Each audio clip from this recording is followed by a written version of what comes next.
we have two startups. One is Victory XR, which is a K-12 curriculum company that creates curriculum and delivers it in virtual reality and augmented reality. Then we also have Chalk Bites, and Chalk Bites is a corporate training company that uses mobile training on the phone as well as virtual reality and augmented reality to deliver training. So think in terms with Chalk Bites, think in terms of the United States Air Force. So and for that matter, think of United Airlines. We would never want a pilot to sit in that pilot seat until they've gone through extensive training in a simulator, right? Sure. But every single day, employees hop onto forklifts, fork trucks, and they drive around warehouses with minimal training and minimal instruction.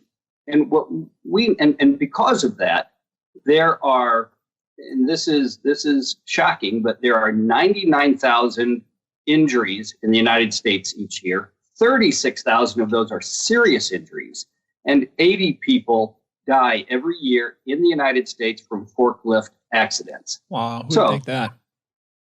So why wouldn't we have a simulator that trains people how to drive those without causing serious injuries? And the reason is because simulators in the past cost millions of dollars. The military had them. Ford would have one. Locally, John Deere, they're big enough to have one. But if you're a smaller, medium-sized company, you couldn't afford a simulator. Mm-hmm.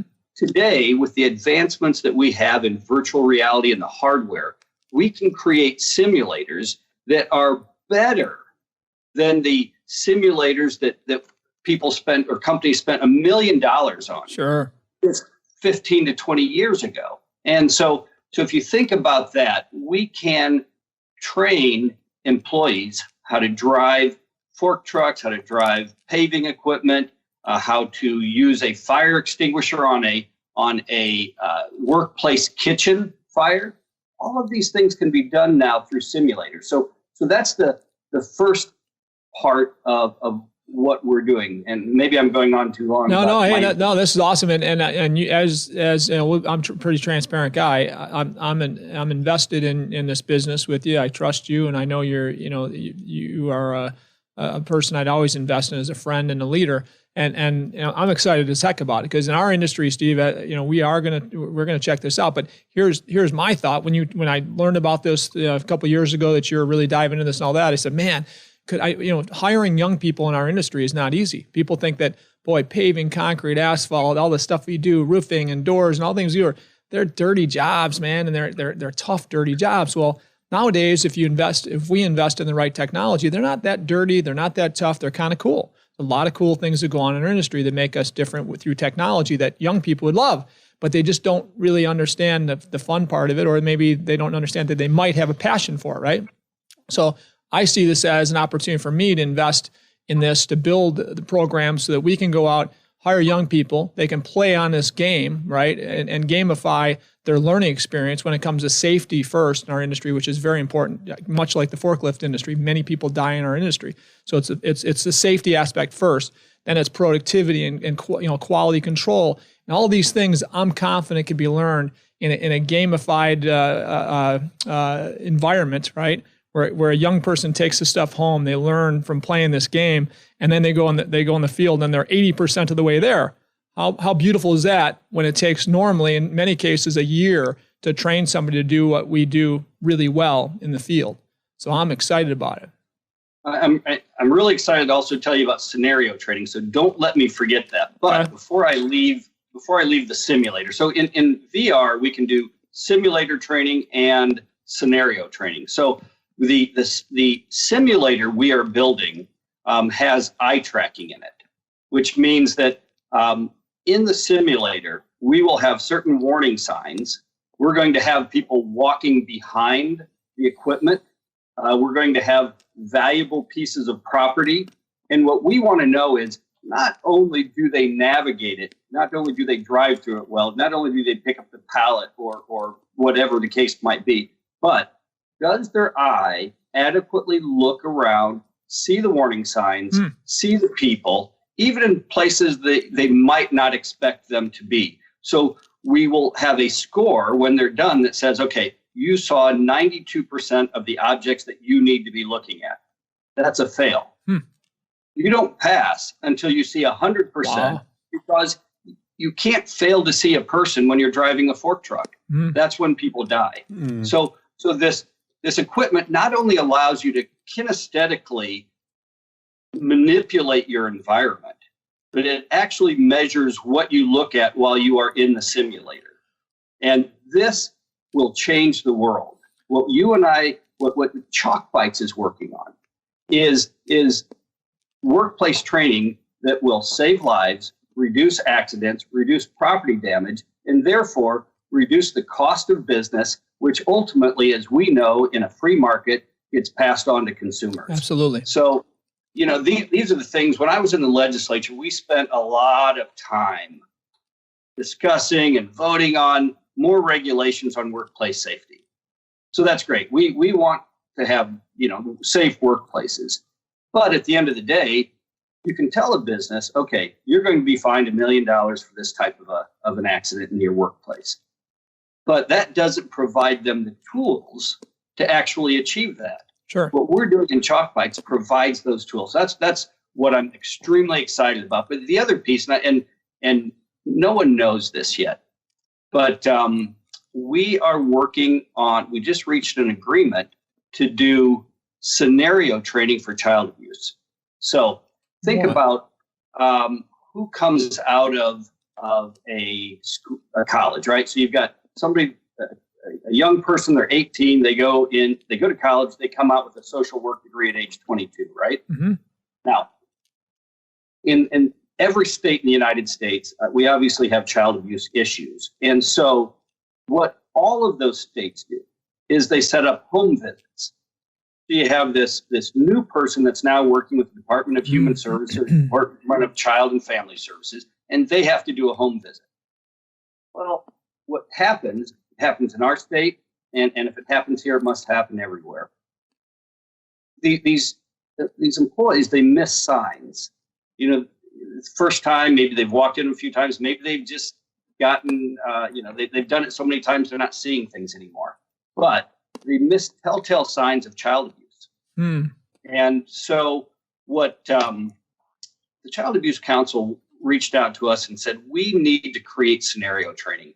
The state of Illinois has a center in, I think it's in Champaign, but they have a center that people that can sign up and then go to, and they've built this thing and they have actors there, and it's expensive and you have to travel far distance, and there's a backlog of people who want to participate in it.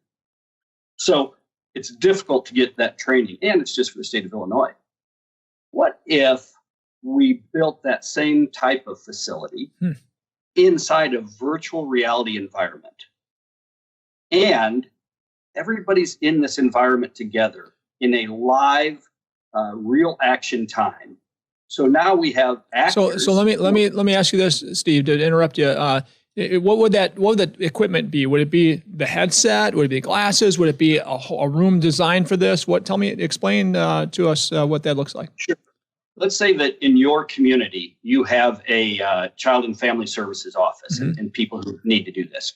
So all they have to do is go to Best Buy, pick up a $400 virtual reality headset. And there's a lot of them you can buy.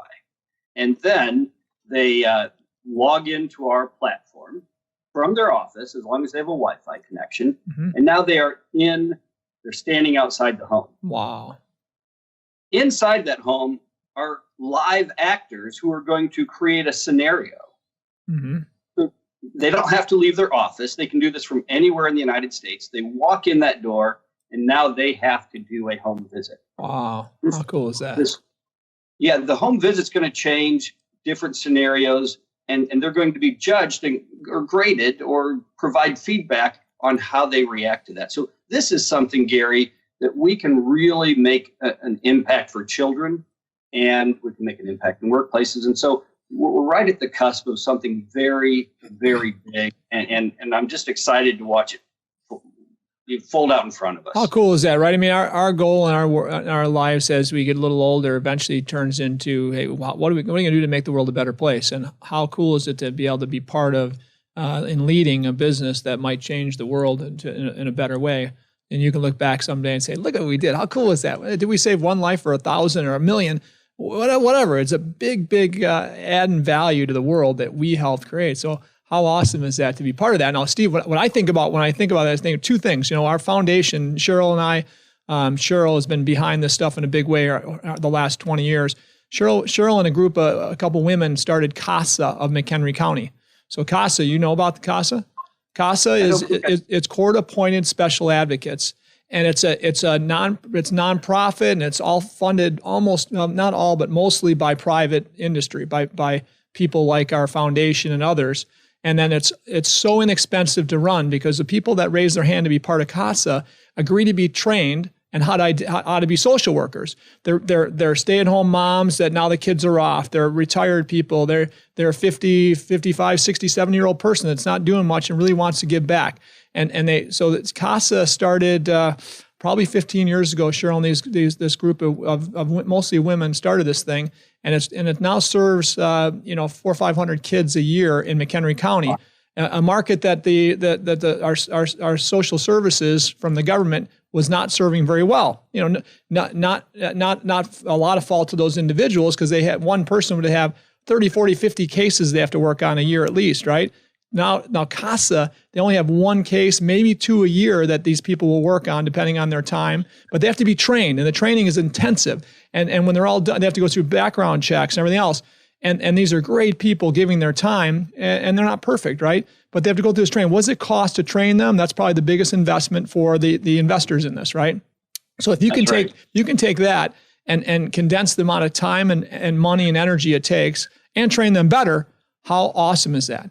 Now, so I can get you in front of more CASA. Most counties in the country now. It started in California, but many counties in the country have a CASA nonprofit. And again, that one I'm proud to say Cheryl was a big part of starting it. She was on a board. She was a leader of that board, and we had a lot of fun helping to build that. But anyway, bottom line is that's one group. Another group I'll say is another friend of mine. His name is Jaco Boyens. Jaco Boyens is training right now our country's FBI, CIA, and ICE on how to identify traffickers or children or people being trafficked.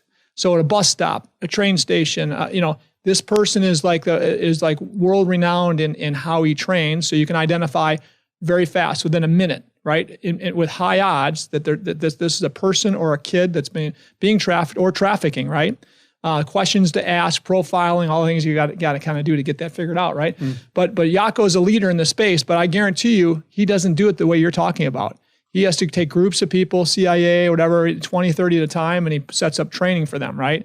But I bet it's slower and more cumbersome than what you're talking about. So I'd love to talk about that as well, because how cool would it be if he could train better, faster to be able to identify that and be in the same position of strength and efficiency in both of those.